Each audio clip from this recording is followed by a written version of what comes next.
Hey everybody, and welcome to Libromancy, a podcast about the magic of books. I'm your host Josh, and today I'm going to be talking about the Traitor Baru Cormorant by Seth Dickinson, the first book in the Masquerade series. So let's betray the magic of books. Now, in our non-spoiler section, I did want to say that I really liked this book. Again, I know you guys probably hear me say that every time and think, you can't like every book. Well, I mean, I like most of them. If I don't like them, I stop reading them. But this book was good. Parts of it were a little bit thick or difficult to digest, trying to figure out exactly what's going on and who's where and how everything's working together. Made parts of it a little tougher.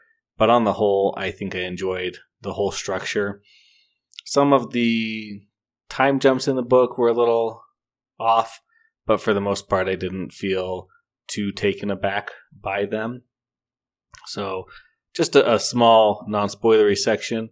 Baru is a small girl on her island of Teranoke, and she watches as her island gets taken over by the Empire of Mirrors, and she figures out or realizes that she has to join with the Empire and work to fix it or protect her homeland from within.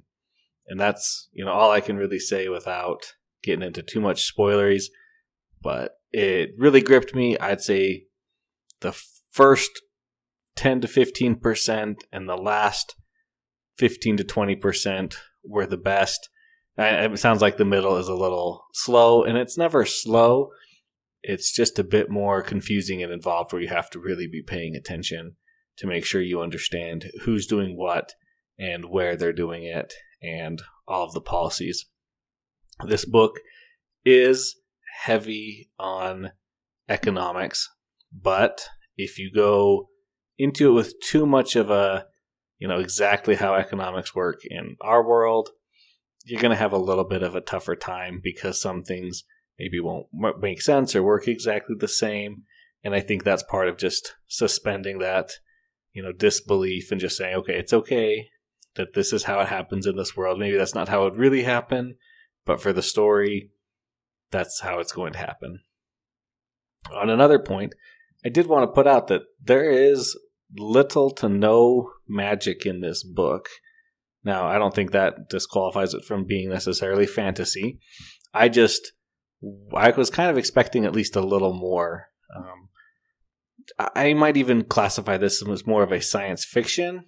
Definitely not hard science because you're never dealing with the hard science, but just as more of a science fiction or a regular, almost fiction novel because of the down-to-earthness, the trades, the economics of it. It's all kind of cut and dry in there. And there's no obvious magic.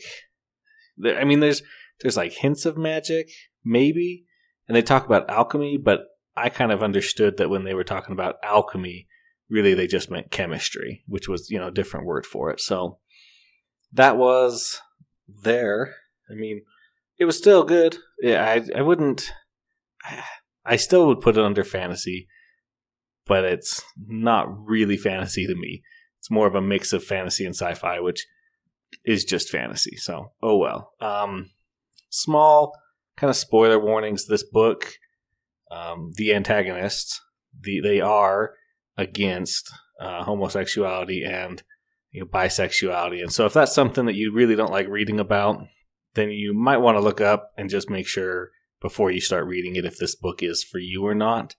But again, on the whole, I did give it a 5 out of 5. I thought the writing was nice. It was great. Yeah, the way he used the words and the misdirections that he's putting you through really speak to, I thought, his skill as a writer, and the plot was engaging. Like I said, the first 10 to 15 and 15 at the end were good, were the best. That doesn't mean the middle was bad. So let's get into our spoiler section here. So let's start off from the beginning of the book. As Baru, who is a small girl living on the island of Teranoke, watches her island get overtaken economically by the Empire, or the Empire of Mirrors, or, kind of their nickname, the Masquerade. And here's a cool feature about the Masquerade is that when you're in your official position, you wear a mask because the Empire of Mirrors is all about being a meritocracy. Nobody cares who you are, except they do, and nobody cares where you're from or how, it's all about your ability and your skills. Now, I found this to be kind of like a little bit of a lie, because throughout the entire book, the Empire of Mirrors is obsessed with bloodlines. Oh, well, you're from this bloodline. Oh, you're a part Maya. Like, we're going to put you here with them, and we're going to see if your guys' bloodline can produce smarter people or dumber people or people who are more willing to obey. It's just like super creepy / like, that's just a bad, when you're doing that kind of stuff, that's a bad end game. That's not really a meritocracy, because you're trying to like force bloodlines and they don't let you marry who you want or mingle, and it has to all be approved. And so it was like, whoa, that's like, I don't really think you guys are a meritocracy for all you try and claim to be. You do, place people according to their abilities, but like they're super obsessed with the bloodlines and making people better. And that part of that confused me, because I was like, if you are setting these people up to get married and then have kids and see how their kids respond on these tests with the same education, like, you're not going to be around. Like, how are you going to enforce that these are still going on? And that's kind of where I thought maybe the hint of magic was like either speeding up children being born or growing up, or slowing down certain people aging so that they could like obsess over this over multiple generations.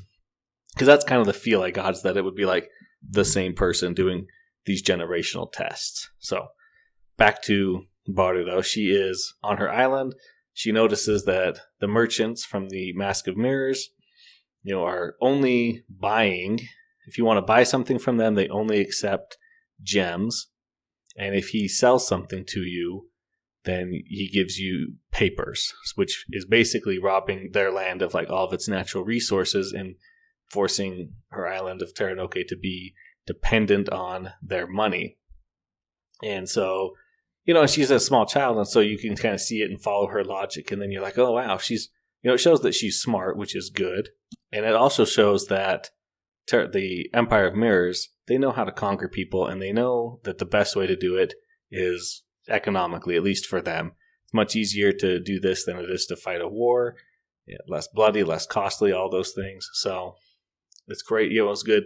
So as we watch this, we see that they start influencing the money. Like I said, they take all the precious resources, the gold, the silver, the gems, and they push back paper money and notes and bonds and things like that. And then, of course, they start educating all the children. But, of course, in the schools, it's all taught according to the Empire of Mirrors, and it's not taught the way that it would have been on the island. And they are segregated from, like, their parents. They only visit, it's like a boarding school. You can only visit sometimes. And then after they've signed a couple treaties with you, they have to go to war, and so you have to send all your men, or a bunch of men and your fighters, off to war for the mutual defense contract that you both signed. Meanwhile, you don't ever get to call them, because you as an island are not fighting anybody else, and so you're not calling for their mutual aid. Then, of course, what happens is people who don't fall in line, people who would be too charismatic for rebellion type people, get killed or go missing along the way. It's a very smart way of going about taking over a country.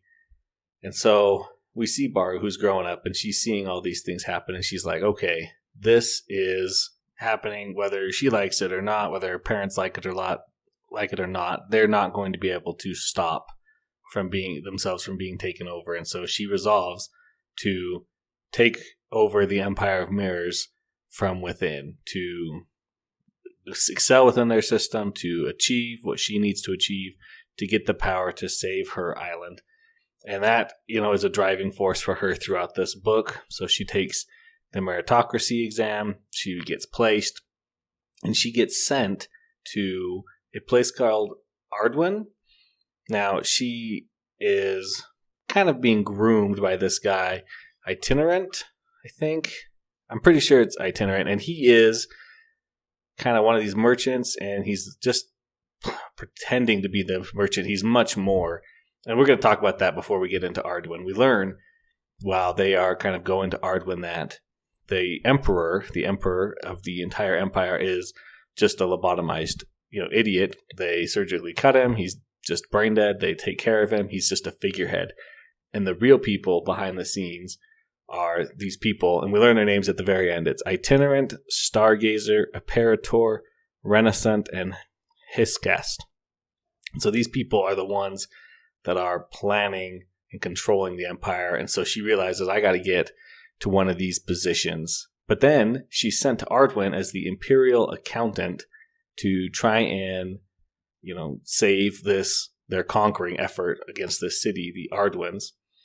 Now, this is kind of crazy. The Ardwins have, they're saying Ardwin can't be ruled, and it's ruled, by a single power. It's all ruled by dukes and duchesses, and they have their own systems. And the previous 2 imperial accountants died, one because they were a rebel and the empire killed him, and then one because the rebels killed him because it killed the accountant because they were too firm on the emperor's side. Now, she's sent there. She kind of gets control. She starts taking her stock, and she's like, oh boy, this is going to be tough. Now, the manipulations and the betrayals in this game, they were unique. They were well built. Half the time after a while, Baru starts a rebellion on the island and joins the rebellion. Now, at this point, halfway through, I honestly could not have told you 100%. I am 100% sure that she is going to be back to the Empire, that this is a trick. I couldn't have said it 100%. I was pretty sure that it was all a trick, but the way she played it and the way she controlled her thoughts, and you could tell she was keeping things back. So it never felt like an unreliable narrator to me. It just felt like she's like, okay, this is my plan. I can't think of this. This is where I'm going to go. And that it was always part of the Empire. That she was always part of the Empire, that she manipulated everyone, all the dukes, all the duchesses. Yeah, it was just amazing. She manipulates the head financier at the beginning and kind of blackmails him into going out on dates with her because she needs to prove that she is interested in men so that the Empire doesn't think she's, corrupted and needs to be killed. And she has to play to the rebels so they don't think that she's corrupt, needs to be killed because she won't give in. Just beautiful the way she can manipulate duchess and dukes. And then she meets a clarified. Now, the clarified are people who are born and bred to obey. So this goes back to that bloodlines part where they love to obey.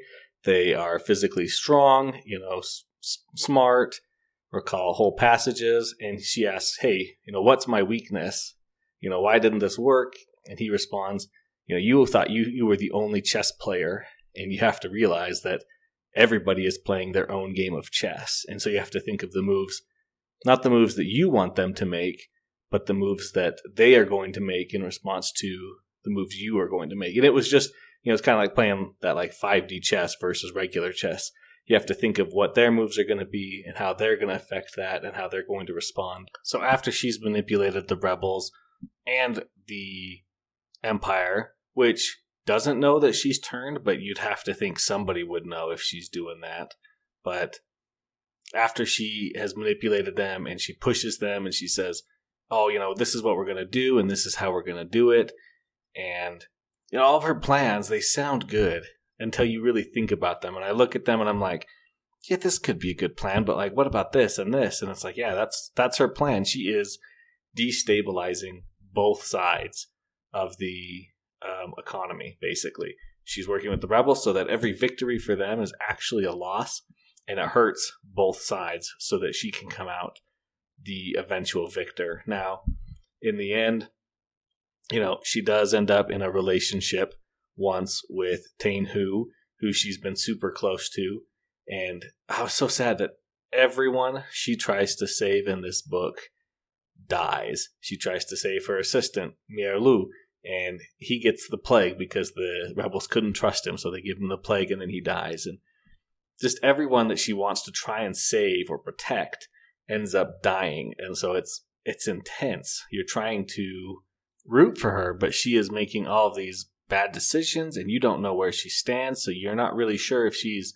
the hero or a villain, if she's going to take control of the Ardwin Empire and then use that to fight the Empire of Mirrors, or if she's working for the Empire of Mirrors. Like I said, the misdirection and the confusion is just crazy. Now, I did want to talk about a little bit that I mentioned in the non-spoiler section about the blatant homophobia and such, is that the Empire, the Mask of Mirrors, all in the name of sanitation, basically condemns any kind of that. They call it sodomite and tribadist, which, sodomite I understood, tribadist I had to look up and doesn't seem to really fit it. But so kind of odd words to pick for it. It was fine. But they, will basically torture you if you possess those traits or if you express those. And so, Baru is always on the lookout to make sure that she's not being accused of things like that. It was very graphic, but not graphic, if that makes sense. So that was part of it. Then at the end, Baru rejoins the Empire, leaves the rebels to all die.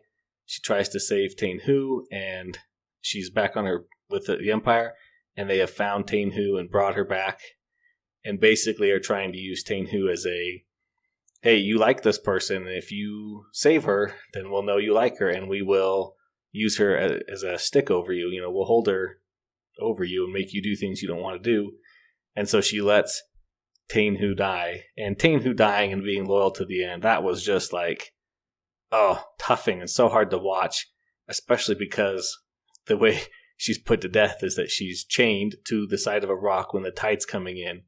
And because Baru wants to make sure they know that she's not in love with Tainhu, she puts her at the most dangerous spot where she's going to die the worst death.